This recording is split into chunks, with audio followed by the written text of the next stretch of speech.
সকালবেলা ঘুম থেকে উঠে আমি আমার বিছানাটা ঝেড়ে নিচ্ছিলাম, এরপর ঘরটাও ঝাড়ু দিয়ে দিই। ঘরটা কিন্তু আমি সুন্দর করে গুছিয়ে নিয়েছি। এরপর ভাবলাম আজকে কোথাও ঘুরতে যাওয়া যায়, যেহেতু এখন হাজবেন্ডের বাইক আছে, যখন মনে চায় তখনই কিন্তু ঘুরতে যায়। আজকেও বাসায় আমার ভালো লাগছিল না, তাই তাকে বললাম আমাকে আজকে একটু ঘুরতে নিয়ে যাও। বাসায় রান্না বান্না সব কাজ সেরে কিন্তু আমরা দুজনে ঘুরতে বের হয়েছি। আজকে কিন্তু বেশি দূরে আমরা যাব না, আমাদের বাসার পাশে একটা সুন্দর জায়গা আছে, ওখানে যাব। অনেকদিন ধরে শাড়ি পরা হয় না, তাই ভাবলাম আজকে শাড়ি পরেই ঘুরতে যাই। আগে কিন্তু আমি 1 থেকে 2 দিন পর পরই শাড়ি পরতাম, অনেক ভালো লাগে শাড়ি পরতে। আর আজকে যে শাড়িটা পরে আছি, এই শাড়িটা আমি নিয়েছি ওমি অনলাইন শপ এই পেজ থেকে। এই পেজে কিন্তু অনেক সুন্দর সুন্দর শাড়ি পাওয়া যায়, আপনারা চাইলেও নিতে পারবেন। ক্যাপশনে আমি পেজটা মেনশন করে দেব, আপনারা শাড়ি নিতে চাইলে এই পেজে নক করুন। এখন কিছুক্ষণ ঘুরে ছবি তুলে এরপর আমরা বাসায় চলে যাচ্ছি। আমার ছোটবেলা থেকেই বাইকে ঘুরতে অনেক বেশি ভালো লাগে। এখন নিজের হাজবেন্ডের বাইক আছে, যখন খুশি তখনই ঘুরতে যাওয়া যায়। বাসায় আসার পর কি করব ভেবে না পেয়ে আমার হাজবেন্ড বলল যাও কিছু বানিয়ে নিয়ে আসো। তাই আমি শাড়িটাও চেঞ্জ করিনি, অমনি কিন্তু চলে এসেছি কিছু একটা বানানোর জন্য। ভাবছিলাম শর্টকাটের মধ্যে কি বানানো যায় তাই বানাই। এরপর মনে পড়লো আমি তো অনেক দিন ধরে ফ্রেঞ্চ ফ্রাই খাই না, আজকে শর্টকাটের মধ্যে ফ্রেঞ্চ ফ্রাই বানানো যাক। এরপরে আমি আলুগুলো সুন্দর করে ছিলিয়ে ভালো করে ধুয়ে নিচ্ছিলাম। এরপর ছুরি দিয়ে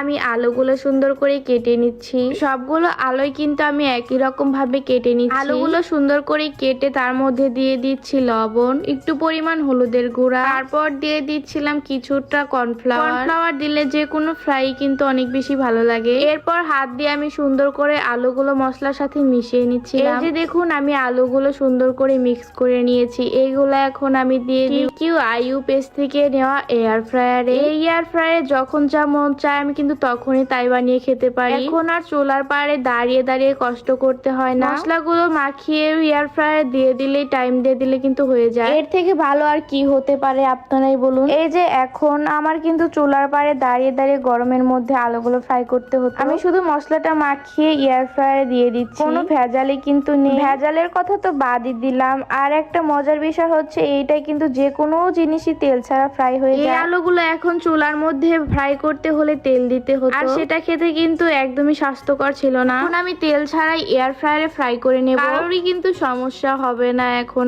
আর এই এয়ার ফ্রায়ারটা আমি নিয়েছি TQIU এই পেজ থেকে।